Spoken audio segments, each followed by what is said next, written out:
भाई साहब का सवाल है कि इस्लाम और ईसाईयत में कई इख्तिलाफ है, लेकिन इख्तिलाफ भी है। एक इख्तिलाफ यह है कि हम ईसा अलैहिस्सलाम को और तरजीह देते हैं मुसलमान से ज़्यादा, और हम मानते हैं खुदा का बेटा है और खुदा भी है, मानते हैं ट्रिनिटी में, लेकिन मुसलमान उसे आम पैगम्बर मानते हैं। और कुरान में जब कहा गया है कि उन्हें कई चमत्कार किए, कई मोजज़ा किए, मोजज़ा के जरिए पैदा हुए, मुर्दों में जान डाली, तो उन्हें आम पैगंबर क्यों मानते हैं? वन क्वेश्चन एट टाइम, एक सवाल। आपने 4-5 सवाल दिए, हर सवाल के ऊपर एक तकरीर दे सकता हूं मैं माशाल्लाह। बहन ने सवाल किया कि नमाज 5 वक्त है, क्यों है, उसके क्या असरात है, क्या फायदे है, किस तरीके से पढ़ना चाहिए, हर सवाल पे एक तकरीर कर सकता हूं। है कि जिसने अपना घर गिरवी रख के कर्ज लिया और प्रॉफिट जिसमें मिलता है उस शेयर बाजार में लगाया, उनका घर भी तबाह हो गया। माइक नंबर 1 में अगर कोई गैर मुस्लिम भाई हो तो मैं वॉलंटियर हजरात से गुजारिश करूंगा कि वो उनको मौका दें। Dilip Kalantri, I am a businessman. मेरे काफ़ी मुस्लिम फ्रेंड्स थे, वो अक्सर कहते थे मुझे कि इस्लाम में ब्याज से धंधा, मतलब पैसा लेके धंधा करना गलत है। मुझे अक्सर विचार आता था कि ये कैसे डेवलपमेंट होगा, लेकिन आज का प्रेजेंट सिनेरियो पूरे दुनिया का देखते हुए एक मानना पड़ रहा है कि जिसने अपना घर गिरवी रख के कर्ज लिया और प्रॉफिट जिसमें मिलता है उस शेयर बाजार में लगाया, उनका घर भी तबाह हो गया। ये जो साइंस आज आपने बताया कि इस्लाम एक साइंस है, जैसे साइंस के ऊपर भी काम करता है, तो ये जो बात उन्होंने आज के 1400 साल पहले अगर कही होगी कि ब्याज लेना गलत है, हराम है, उसके पीछे इसकी क्या फिलॉसफी थी, ये मैं जानना चाहूंगा सर।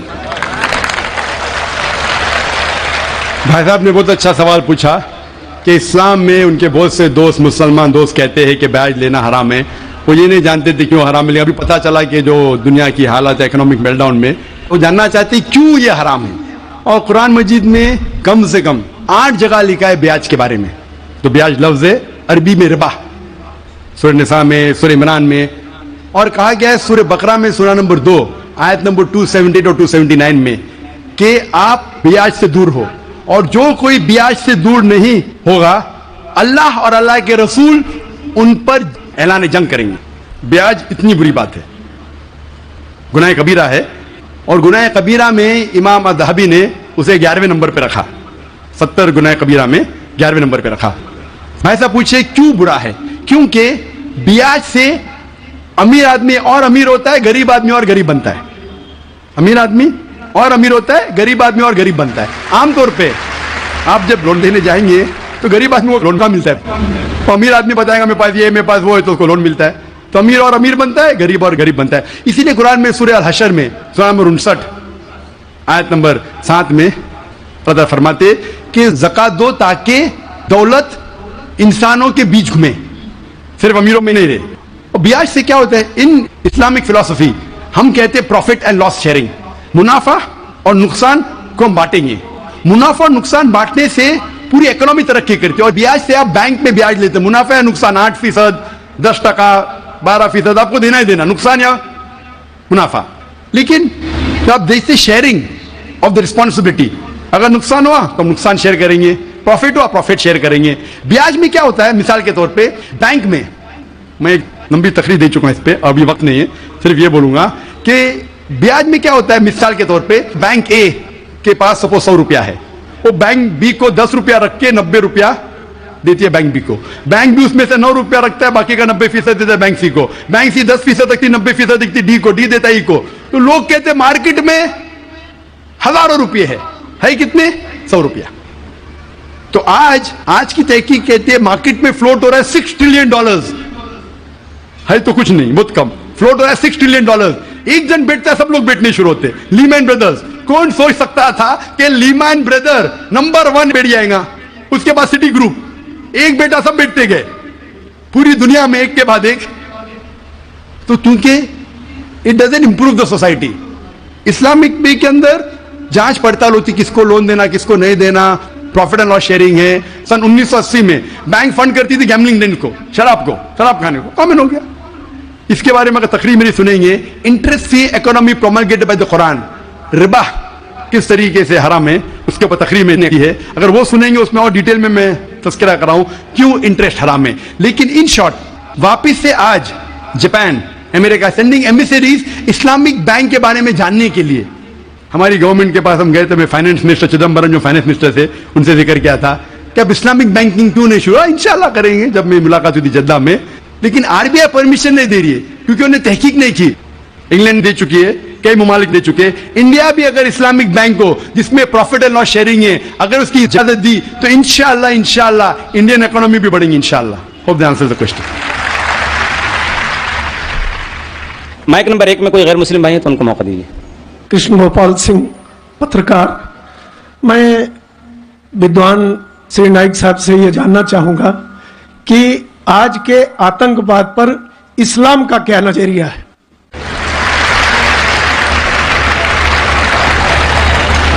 भाई साहब ने सवाल किया है कि आज के आतंकवाद पर इस्लाम का क्या नजरिया है, और मैंने एक तकरीर की है अंग्रेजी में भी, इज टेररिज्म मुस्लिम मोनोपोली, और पूना में भी उर्दू में, हिंदी में।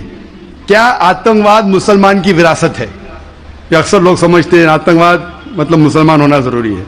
और एक कहावत थी कि हर मुसलमान आतंकवादी नहीं, लेकिन हर आतंकवादी मुसलमान।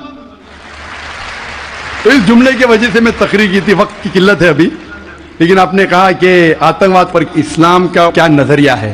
कुरान मजीद में साफ अल्फाज में लिखा है, सूरह मायदा में सूरह नंबर 5 आयत नंबर 32 में, अगर कोई भी इंसान दूसरे इंसान का कत्ल करता है, सिर्फ कत्ल के बदले कत्ल, और अगर वो इस जमीन पे फसाद फैला रहा है, इन दो वजह के अलावा कोई इंसान दूसरे इंसान का कत्ल करता है, गोया कि ऐसा है कि सारी इंसानियत का कत्ल करता है।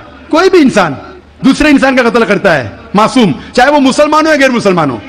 अगर कोई इंसान दूसरे इंसान का कत्ल करता है, चाहे मुसलमान हो या गैर मुसलमान हो, अगर मासूम इंसान का कत्ल करता है तो कुरान की आयतें गोया कि वो सारी इंसानियत का कत्ल कर रहा है। और अगर वो एक मासूम इंसान की जान बचाता है, चाहे मुसलमान या गैर मुसलमान हो, गोया कि वो सारी इंसानियत की जान बचा रहा है। तो मुख्तसर सा ये जवाब है, अगर कोई मासूम लोग का कत्ल कर रहा है, इस्लाम में हराम है। मिसाल के तौर पे 9/11 3,000 से ज्यादा लोग का कत्ल हुआ ट्विन टावर के अटैक में, जो लंदन बॉम्बिंग हुए 50 से ज्यादा लोग मरे, जो बॉम्बे के अंदर ट्रेन बॉम्ब ब्लास्ट हुआ 180 से ज्यादा लोग मरे। मासूम इंसान का कत्ल करना हराम है। ये सारे जितने अटैक्स है, किसने क्या मैं जानता नहीं हूं। मीडिया कहती हो सकता है मुसलमान, मेरे पास कोई सबूत नहीं है। जिसने भी किया उसने गलत किया, चाहे वो मुसलमान ने किया गैर मुसलमान ने किया, लेकिन अब तक ये सारे अटैक्स का कोई सबूत नहीं है कोई भी गवर्नमेंट के पास, ना यूएसए के पास, ना यूके के पास, ना इंडिया के पास। प्राइम सस्पेक्ट कहते हैं, लेकिन जिसने भी ये कत्ल किया, चाहे मुस्लिम है गैर मुस्लिम है, वो हराम है। लेकिन साथ साथ मुझे यह भी कहना है कि हजारों लोग जब अफगानिस्तान में उनका कत्ल हुआ बॉम्ब के जरिए, प्लेन के जरिए बॉम्ब गिराए गए, वो बॉम्ब जाके नीचे और बॉम्ब बनते हैं। इराक में लाखों लोग का कत्ल हुआ, अफगानिस्तान में, इराक में, ये बड़े दहशतगर्द है। और हजारों लोग का कत्ल किया जो गुजरात में हुआ। जब हम कहते हैं कि 9/11 को आप गलत कहो, ट्रेन बॉम्बिंग इन लंदन गलत कहो, जो बॉम्बिंग बॉम्बे में हुई वो गलत है, उसके साथ साथ ये भी कहो कि अफगानिस्तान में लाखों लोग का कत्ल हुआ वो भी गलत है, इराक में जो लाखों लोग का कत्ल हुआ वो भी गलत है, जो मासूम लोग का कत्ल हो रहा है पैलेस्टाइन में वो भी गलत है। हमें डबल स्टैंडर्ड नहीं करना चाहिए। पैलेस्टाइन में हो रहा है, मासूम लोग का कत्ल हो रहा है, बच्चे लोग का कत्ल किया जा रहा है, वो यूएनओ नहीं बोलती है दहशतगर्द। क्यों? Double standard. तो जो भी मासूम इंसान का कत्ल कर रहा है, चाहे वो मुसलमान या गैर मुसलमान हो, वो दोषी है और हराम है। इस्लाम इसकी सख्त मुखालिफत करता है। नमस्कार साहब, मैं कांति भाई गांधी, चेयरमैन सस्पीरा पावरलूम सेंटर। मेरा सवाल सिर्फ एक ही है, जिहाद का एक्चुअल मीनिंग क्या है? और जिहाद के नाम पे जम्मू कश्मीर में जो आज खून खराबा हो रहा, उसके ऊपर आपकी प्रतिक्रिया क्या है? भाई साहब ने एक बहुत अहम सवाल पूछा। आज की तारीख में सबसे बदनाम लफ्ज इस्लाम में है, वो है लफ्ज जिहाद। और जिहाद के बारे में सबसे ज्यादा गलतफहमी है, सिर्फ गैर मुसलमानों को नहीं, मुसलमानों को भी। अक्सर लोग समझते हैं कि जिहाद की मानी कोई भी मुसलमान अगर झगड़ा कर रहा है, लड़ाई कर रहा है, चाहे जाती फायदे के लिए हो, चाहे अपने नाम के लिए हो, चाहे जमीन के लिए हो, चाहे पैसा के लिए हो, वो है जिहाद। जिहाद के मानी ये नहीं कि कोई भी मुसलमान कोई भी वजह से लड़ाई कर रहा है, चाहे माल के लिए हो, चाहे नाम के लिए हो, चाहे जगह के लिए हो। जिहाद की मानी वो अरबी लफ्ज आता है जहदा से, मानी जिद्दोजहद, टू स्ट्राइव, टू स्ट्रगल। इस्लाम के पस मंजर में जिहाद की मानी है अपने नफ्स से जिद्दोजहद करना, इविल इंक्लिनेशन के अगेंस्ट। जो अपना नफ्स बुरे चीजें चाहता है, अपने नफ्स के खिलाफ जिद्दोजहद करने को कहते हैं जिहाद। अगर आप माशरे को सुधारने के लिए जिद्दोजहद कर रहे हैं, उसे कहते हैं जिहाद। अगर आप सेल्फ डिफेंस में लड़ रहे हैं, उसे कहते हैं जिहाद। अगर आप ऑपरेशन के खिलाफ झगड़ा कर रहे हैं, उसे कहते हैं जिहाद। जिहाद के मानी है जिद्दोजहद करना। और अक्सर मीडिया में कहा जाता है जिहाद के मानी होली वॉर। सिर्फ गैर मुसलमान नहीं, कई मुसलमान भी इन्वर्टेड कॉमर्स में अपने आप को स्कॉलर समझते हैं, जिहाद का तर्जुमा करते होली वॉर। बिल्कुल गलत है। होली वॉर अरबी में हर्ब मुकद्दसा, और अब कुरान मजीद उठाओ, कहीं भी कुरान मजीद में हर्ब मुकद्दसा नहीं लिखा है, कोई भी हदीस में नहीं लिखा है। जिहाद के मानी होली वॉर नहीं है, पाक जंग नहीं है। ये लफ्ज होली वॉर सबसे पहले इस्तेमाल किया गया था क्रिश्चियन क्रूसेडर्स के लिए। जब क्रिश्चियन क्रूसेडर्स क्रिश्चियनिटी के नाम पे हजारों लोग का कत्ल किए, उसे कहते थे होली वॉर। आज वो इस्तेमाल हो रहा है मुसलमान के लिए। जिहाद डजंट मीन होली वॉर। आपने कहा कि कश्मीर में जो हो रहा है, मारना, लड़ना, झगड़ना, क्या जिहाद है? अगर वो जिद्दोजहद कर रहे हैं कुरान और हदीस के मुताबिक, अपने नफ्स के खिलाफ, जो गलत चीज है उसके खिलाफ, माशरे को सुधारने के लिए, तो वो सही जिहाद है। और जिहाद दो किस्म के होते हैं।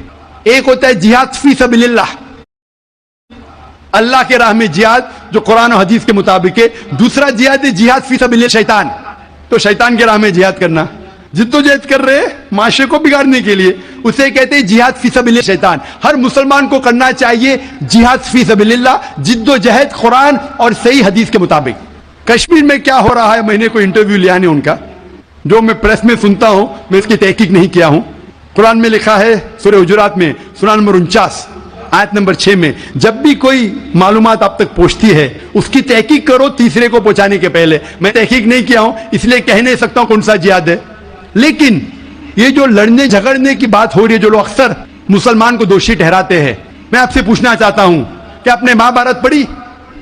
महाभारत में लड़ने झगड़ने के मंत्र कुरान से कई गुना ज्यादा है।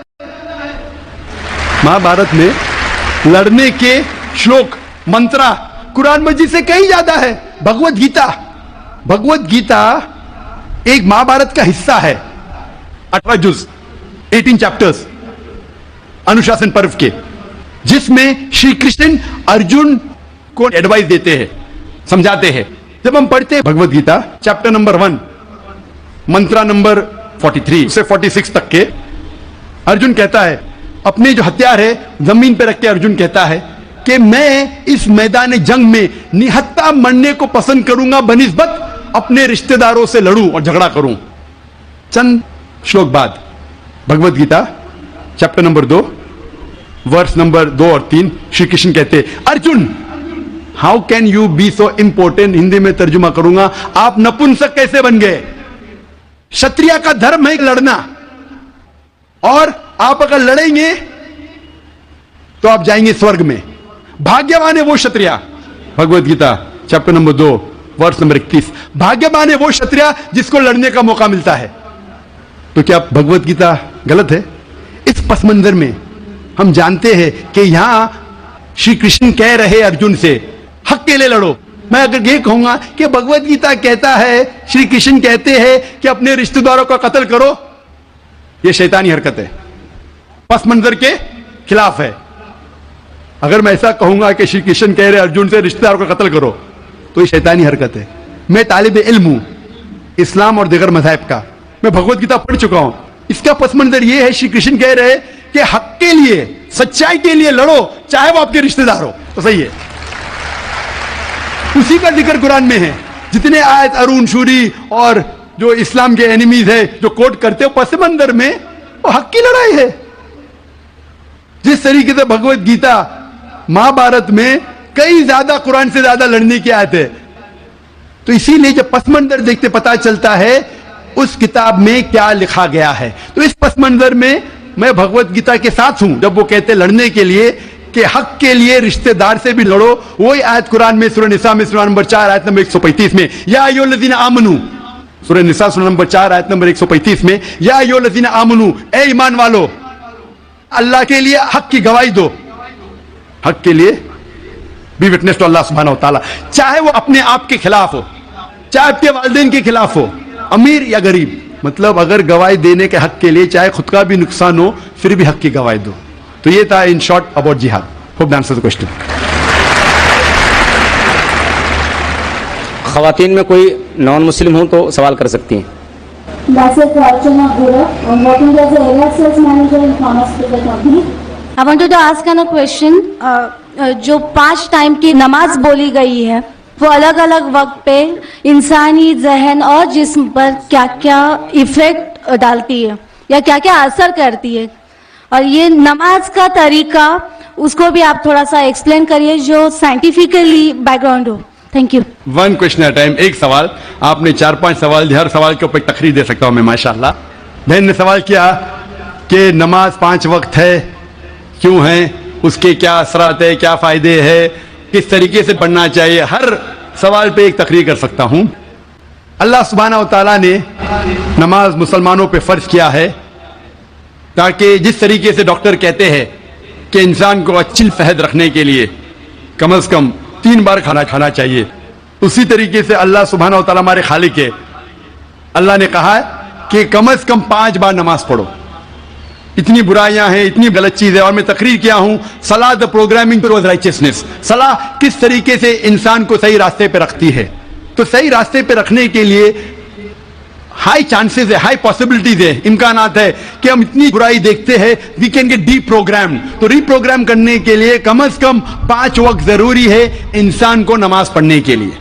इसके क्या फायदे हैं? कई सैकड़ों फायदे हैं। वक्त की किल्लत होने की वजह से चंद फायदे बयान करूंगा। We can give a lecture only on the scientific benefits. आज साइंस कहती है कि जब हम सलाह पढ़ते हैं सबसे बेहतरीन जो सलाह का पोस्चर है वो है सुजूद, सजदा। इसीलिए कुरान मजीद में 92 टाइम्स सजदा का जिक्र है, सबसे बेहतरीन। और आज साइंस ये कहती है द हाई पॉसिबिलिटीज ऑफ चिलबेन्स, मुंह की बीमारी आ सकती है।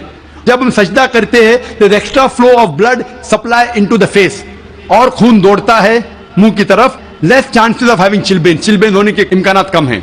अगर कोई इंसान को बीमारी है साइनसाइटिस की, जब हम सजदा करते हैं the sinuses flow out, ethmoidal sinus, frontal sinus, maxillary sinus, ये सब ड्रेन होता है। और जब हम सजदा करते हैं there is less chances of bronchitis because the bronchial tree gets drained out. उसके बाद आज साइंस ये कहती है आमतौर पर जब हम सांस लेते हैं सिर्फ 2/3, 2/3 हिस्सा, 2/3 एयर एक्सेल आउट होती है, हम बाहर फेंकते हैं, और 2/3 एयर नहीं लेते हैं। 1/3 air is called as residual air. जब हम सजदा करते हैं एब्डोमिनल विसरा, जो पेट के जो आधा है, वो डायफ्राम को प्रेस करते हैं, डायफ्राम प्रेस करता है लोअर लोब्स ऑफ लंग, फेफड़े को, ये बाकी 1/3 एयर भी एक्सेल आउट होती है और न्यू फ्रेश एयर अंदर आती है, less chances of disease of the lungs. The abdominal viscera there is increase blood supply, there is less chances of piles. मैं इसके ऊपर तकरीर कर सकता हूं। जब हम रुकू करते हैं, सजदा करते हैं, ऊपर नीचे बैठते हैं, there is less chances of having disease of the spinal cord. जब हम ऊपर नीचे जाते हैं, the blood supply, calf is known as the external heart, calf जो है हमारे पैर का नीचे का हिस्सा, जब हम ऊपर आते हैं तो blood supply to the lower part of the body is given. ऐसे कई साइंटिफिक बेनिफिट्स है, और जानने के लिए आप मेरी तकरीर सुनिए, सलाह द प्रोग्रामिंग टू राइचियसनेस। लेकिन हम मुसलमान ये साइंटिफिक बेनिफिट के लिए नहीं पढ़ते।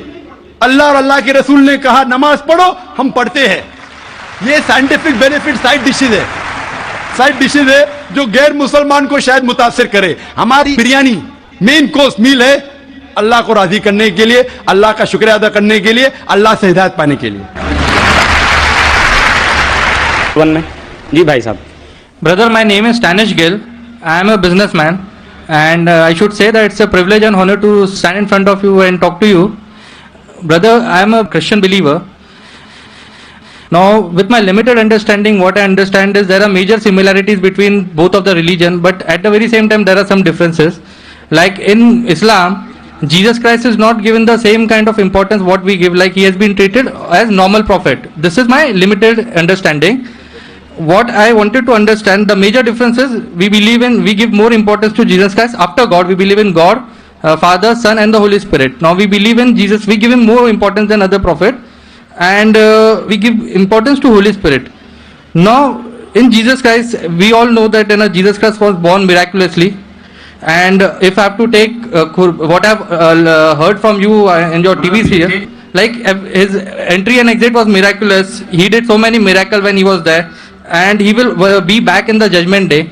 So why in Islam he has not been given the same importance, and Holy Spirit is not there given importance? भाई साहब का सवाल है कि इस्लाम और ईसाईयत में कई इख्तिलाफियत है, लेकिन इख्तिलाफ भी है। एक इख्तिलाफ ये है कि हम ईसा अलैहिस्सलाम को और तरजीह देते हैं मुसलमान से ज़्यादा, और हम मानते हैं खुदा का बेटा है और खुदा भी है, मानते हैं ट्रिनिटी में, लेकिन मुसलमान उसे आम पैगंबर मानते हैं। और कुरान में जब कहा गया है कि उनने कई चमत्कार किए, कई मोजज़ा किए, मोजज़ा के ज़रिए पैदा हुए, मुर्दों में जान डाली, तो उन्हें आम पैगंबर क्यों मानते हैं? सवाल का जवाब देने के पहले मैं ये कहना चाहता हूं कि इस्लाम एक वाहिद गैर ईसाई मजहब है जिसके मानने वालों को फर्ज है कि ईसा अलैहिस्सलाम में मानो। अगर कोई मुसलमान ईसा अलैहिस्सलाम को नहीं मानता तो मुसलमान हो ही नहीं सकता। हर मुसलमान के लिए फर्ज है कि वो ईसा अलैहिस्सलाम में माने। हम ये मानते हैं कि वो अल्लाह सुब्हानहू व तआला के भेजे हुए एक अजीम पैगंबर थे। आम पैगंबर ने, हदीस में जिक्र आता है कि 5 अजीम पैगंबर है, उनमें से एक है ईसा अलैहिस्सलाम। आम पैगंबर नहीं, ईसा अलैहिस्सलाम अल्लाह सुब्हानहू व तआला के भेजे हुए एक अजीम पैगंबर थे। और हम मानते हैं कि ईसा अलैहिस्सलाम मसीहा थे, ट्रांसलेटेड क्राइस्ट। हम ये मानते हैं कि वो चमत्कार के जरिए, मोजज़ा के जरिए, विदाउट एनी मेल इंटरवेंशन पैदा हुए, बिना बाप के पैदा हुए। हम ये मानते हैं कि ईसा अलैहिस्सलाम ने मुर्दों में जान डाली अल्लाह की मदद से। हम ये मानते हैं कि ईसा अलैहिस्सलाम ने अंधों को रोशनी दी और जो लोग को कोढ़ था उन्हें सही किया अल्लाह की मदद से। मुस्लिम और ईसाई एक साथ जा रहे, भाई साहब ने सही कहा। जब एक साथ जा रहे हैं तो इख्तिलाफ क्यों? सबसे अहम इख्तिलाफ यह है कि कई ईसाई ये समझते हैं कि ईसा अलैहिस्सलाम खुदा है या खुदा का बेटा है, जो हम मुसलमान इसे हरगिज नहीं मानते। जब कहते हैं God, son of God, they believe in Trinity, खुदा को, खुदा का बेटा को, होली स्पिरिट को, लेकिन ये मानते हैं कि ईसा अलैहिस्सलाम खुदा है। ये एक अहम इख्तिलाफ है। छोटे इख्तिलाफ और है, सबसे अहम इख्तिलाफ है कि ईसा अलैहिस्सलाम खुदा का बेटा है। जब आप बाइबल पढ़ेंगे, मैं तालिब इल्म हूं जिक्र मज़हब का, मैं बाइबल पढ़ चुका हूं, बाइबल में एक भी वर्स नहीं है जिसमें साफ तौर पर बिना कोई शक, बिना कोई शुबा लिखा हुआ है जहां ईसा अलैहिस्सलाम खुद कहते हैं कि मैं खुदा हूं या आप मेरी इबादत करो। अगर आप कोई भी बाइबल में से एक वर्स दिखा सके मुझे जहां ईसा अलैहिस्सलाम खुद कहते हैं कि मैं खुदा हूं, बिना कोई शक के, बिना कोई शुबा के, और कहते हैं कि मेरी इबादत करो, मैं क्रिश्चियन बनने को तैयार हूं आज ही। मैं बाकी मुसलमानों के तरफ से बात नहीं कर रहा हूं, वो इस्लाम और दिगर मज़ाहिब के तालिब इल्म नहीं है। मैं अपने आप को, अपने सिर को कुर्बान करने को तैयार हूं। अगर आप कोई भी बाइबल में से एक वर्स दिखाए मुझे बिना शक के, बिना शुबा के, जहां ईसा अलैहिस्सलाम खुद कहते हैं कि मैं खुदा हूं या मेरी इबादत करो, मैं ईसाई बनने को तैयार हूं। जब आप बाइबल का मुताला करते में पता चलता है कि ईसा अलैहिस्सलाम खुद कह रहे हैं गॉस्पेल ऑफ जॉन में चैप्टर नंबर 14 वर्स नंबर 28 में, ईसा अलैहिस्सलाम खुद कहते हैं मैं father is greater than I, मेरे वालिद, मेरे खुदा मेरे से ज्यादा अजीम है। Gospel of John chapter number 10 verse number 29, my father is greater than all, खुदा सबसे ज्यादा अजीम है। Gospel of Matthew chapter number 12 chapter number 12 verse number 28, I cast out devils with the spirit of God, मैं शैतानों को भगाता हूं अल्लाह की मदद से। Gospel of Luke chapter number 11 verse number 20, I cast out devils with the finger of God, मैं अल्लाह की मदद से शैतानों को भगाता हूं। Gospel of John chapter number 5 verse number 30, I can of my own self do nothing, as I hear I जज and my judgement is just, for I seek not my will but the will of my father. I can of my own self do nothing, मैं अपने आप कुछ नहीं कर सकता हूं। As I hear I जज, जिस तरीके से मैं सुनता हूं उस तरीके से फैसला करता हूं। एज आई हियर आई जज and my judgment is just. For I seek not my will, but the will of my Father. क्योंकि मैं अपने आप से कुछ नहीं कहता हूं, जो खुदा चाहते हैं वही करता हूं. अगर कोई भी इंसान ये कहता है कि जो खुदा चाहते हैं मैं करता हूं, उसे अरबी में कहते हैं मुस्लिम. ईसा अलैहिस्सलाम मुस्लिम थे, उन्होंने कहीं भी नहीं कहा कि वो ईसाई थे. अब पूरे बाइबल में वर्ड क्रिश्चियनिटी बाइबल में है ही नहीं. पूरे बाइबल की आप छान करो, word Christianity not there in the Bible. एक वर्ड है Christian in the book of Acts. वो लकब दिया गया था ईसा अलैहिस्सलाम के मानने वालों को, क्रिश्चियन लकब. अब आगे पढ़ते लिखा है गॉस्पेल ऑफ जॉन में चैप्टर नंबर 14 में वर्स नंबर 24 में, The words that you hear are not mine, but my Father who has sent me. जो आप अल्फाज सुन रहे ईसा अलैहिस्सलाम कहते हैं वो मेरे नहीं है, वो खुदा के हैं. Gospel of John chapter number 17 verse number 3 में, This is life eternal, so that you may know there is one God and Jesus Christ whom thou hast sent. You may know this is life eternal. और अब यही जान लो खुदा एक है और ईसा अलैहिस्सलाम को उस खुदा ने भेजा. और साफ अल्फाज में लिखा है बुक ऑफ एक्ट्स में चैप्टर नंबर 2 वर्स नंबर 22 में, Ye men of Israel, listen to this. Jesus of Nazareth, a man approved of God amongst you by wonders and miracles which God did by men, you are witness to it.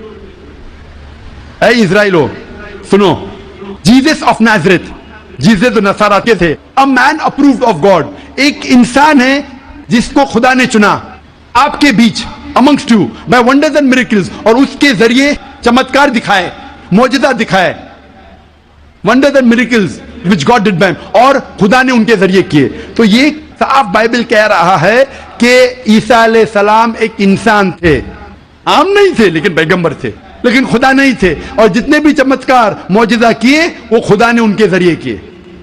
अब ये समझ सकते कि ये ईसाई लोग की गलत फहमी है कि उनके फादर, उनके प्रीस्ट उनको कहते हैं कि ईसा अलैहिस्सलाम खुदा है. बाइबल में एक भी वर्स नहीं है जहां कहा गया है बिना कोई शक, बिना कोई शुबा, ईसा अलैहिस्सलाम खुद कहते हैं कि मैं खुदा हूं. जब ईसा अलैहिस्सलाम नहीं कहते तो आप क्यों कहना चाहते? इसीलिए हम मुसलमान ईसा अलैहिस्सलाम की और इज्जत करते हैं. अगर आप ईसा अलैहिस्सलाम का कहना नहीं मानते तो मेरे हिसाब से आप ईसा अलैहिस्सलाम की इज्जत नहीं करते.